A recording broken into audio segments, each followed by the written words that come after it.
This is the third video in the Google Ads course that I'm putting together, and this is on market research, defining your customer avatar. If you're looking for the rest of the videos, those are in a playlist below this, as well as resources and a link to my website if you're looking to get in contact in the description below. This topic is not the most sexy for most businesses because they are so used to their business at this point that they feel like this is trivial to write down a customer avatar. But having this jotted down is really important for determining the positioning of your business as well as the copywriting involved. So let's go into some customer research tactics. The first one is just common sense. You are in an industry, most likely if you're watching this, and probably have a good idea already about what it is people are looking for. But even if you're not in an industry, just put your mind in the mind of someone looking for that thing. I've ran ads for a podiatrist and I've never had any sort of surgery done on my foot, but I can consider what people might want to ask, what people might care about when going to a doctor for this. So note that down, brainstorm for 5 to 10 minutes, and note it down on a piece of paper. Another thing that you can do is just look at the keywords that people are using, because keywords are an indicator of people's psychology.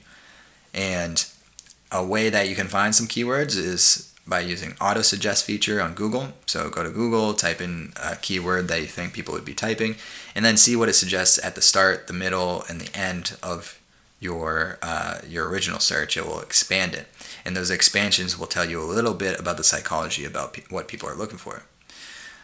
Ubersuggest is a free option as well for keyword research, but you get a limited amount of searches.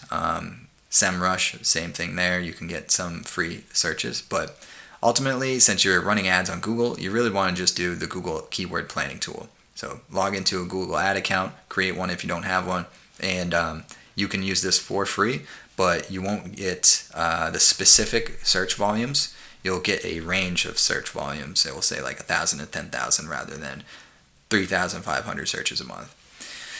This doesn't matter as much because in the stages of keyword research, you're really just looking for what are the different types of keywords that people are looking for, so you can get a sense of their psychology and what they need in this market. The next thing you want to look at is the SERP format. So the search results, you want to look at the format of those search results to understand a little bit more about the psychology of what people are looking for. If you are unsure about the intent behind a keyword, type it into Google and look at the format, and Google is going to tell you what they're most likely looking for. If there's videos at the top, Google has determined that people, when they're typing this phrase, they most likely want to see videos rather than actual websites. Same thing if you see FAQs down the page. Usually when people are searching a term, they'll have additional questions, or it's an info-based term rather than like an action-based term. Take note of these different sections because they will indicate a certain aspect of the psychology of that person. Competitors, generally, this is a little bit more difficult because you need to know what competitor is actually marketing correctly in order to do competitor research, but definitely find some of the top 3 competitors in your field. If you're local, you might have an idea of the people that are the biggest. Biggest doesn't always mean they're doing online correct, but it might mean they have a lot of money to pay people that do. So go to their websites, take note of their call to action buttons and information, how they're phrasing things, their navigation sequence, how they're phrasing the nav elements, service verticals that they're offering, as well as headline copy and differentiators, trust builders such as like rewards, some PR, certifications, etc. Then look at a listing copy as well. So look at the ads that you're seeing on that search. Are you seeing any ads? That's important to tell as well. If you don't see any ads, it's not the end of the world. There might actually still be ads. You might be not in that area, and so you're not seeing ads for that reason.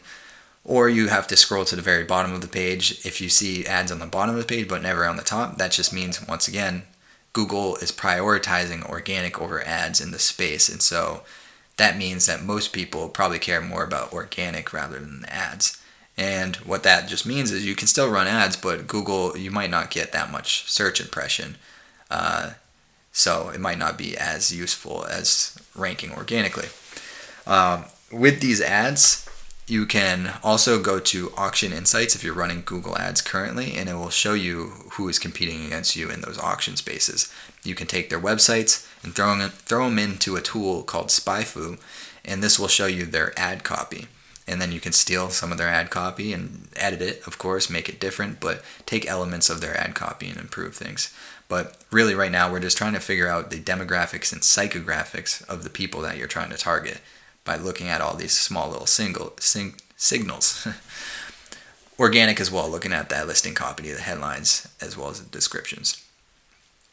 Now, competitors, I think I already said that. So customer reviews, this is one of the biggest tips, is going through customer reviews of your competitors or your own, and then reading 2, 3, 4-star reviews. The 1 and 5 tend to be too biased, whereas the ones in between are critical.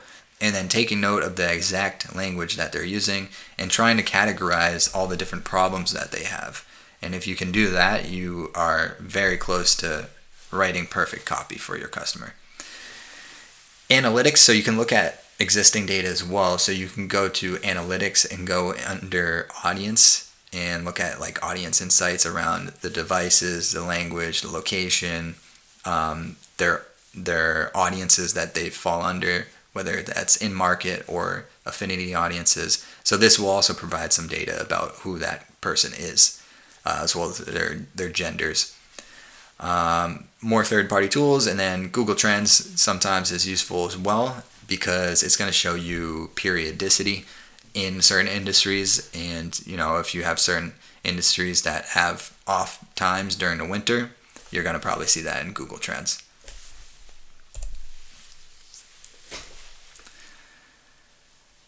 So I'm going to be using example businesses throughout this video series, as well as this video in particular. The first one is property management, and this industry is something that I picked because it's fairly stagnant and it's hard to differentiate in, so I wanted to pick something that seemed difficult that I can show how you could potentially differentiate and make your business completely unique.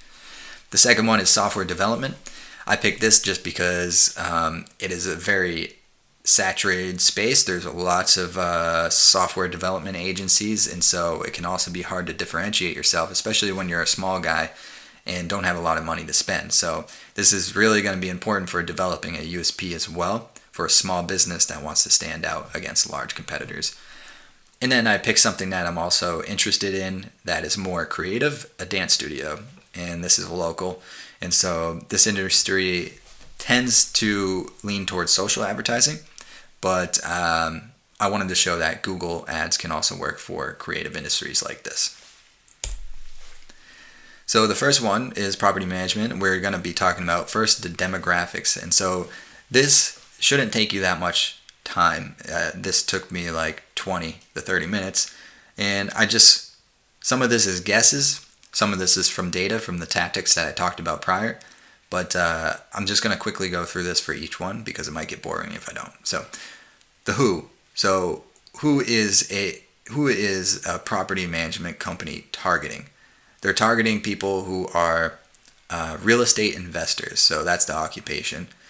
And who would be a real estate investor? Gender, probably more likely a guy, to be honest. 60% girl, 40%. That might be different just because in real estate it doesn't seem to be gender specific, and actually there's plenty of women in it. So I just went with 60-40. It's not the end of the world, though. That's not really a key feature of this. And an age also, if they're a real estate investor, most likely they have some money. Most people aren't investing until 35 plus, and so that would be their age. Where? United States, California, Colorado, Texas, Florida, really anywhere. The reason why I picked these ones in particular, it kind of goes along with how I'm going to differentiate this business. When, anytime, so this is when those people are searching. So you want to make sure you know where they are as well as when they're searching. So with where, you could also add in like at an office, at their home office, out during lunch on their phone. So knowing also where they are when they're performing that search is important. An example of why this matters would be like a dentistry. A lot of people are searching while they're at work for dentists where they live. And so if you're targeting only people in the place where they live, then you won't capture people who are at work looking for a dentist trying to solve some chores during their break. And so you want to target people in and searching for that location. So just an example. When? Anytime during the day, most likely start of mid or end of day. So that's pretty broad, but late morning to early afternoon on a weekend. So probably not late on the evening on a weekend because people are doing their thing, but real estate investors are always on, so really when doesn't matter so much for them. Now, psychographics, interest. So obviously they're interested in real estate, but on top of that, real estate goes hand in hand with entrepreneurship, and they are also, I didn't put it in here, but also quite interested in social media. So they use social media for their business, and so this is a key thing for them as well. Needs, they need property management. It's pretty simple. Problems, so these problems you can find through looking through reviews. Bad communication, destruction of the property, vacancy. So vacancies, the reason why vacancies matter is because it eats into their profit. And so you could lump this not in vacancies, but as profit or profit loss. Desire, ease of mind, they want profitability, they want customer service, maintenance of property value, flexibility, and legality. So they don't want to get screwed on their business. So that everything needs to be legal. They need to be flexible as a company to be able to work around their needs, and you're not just giving them the same service as you give everybody else. So the solution, a short-term property management service company. Now this isn't fully differentiated because there's companies that do this, so I'm just saying that you could just focus on short-term rather than traditional leases, since profitability is actually a key desire of them. So that's why I said California, Colorado, Texas, and Florida, is because you're more likely to do short-term leases there, or it's more valuable.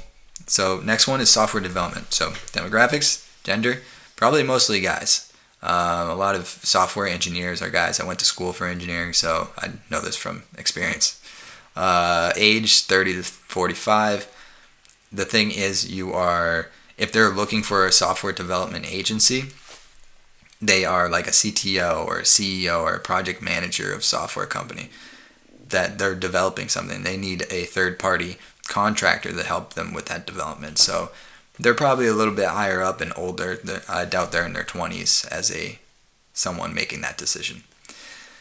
Where are they at? California, New York, Colorado, Texas, Miami, pretty much same thing. Anytime during a workday, late morning to early afternoon on a weekend. Once again, pretty similar.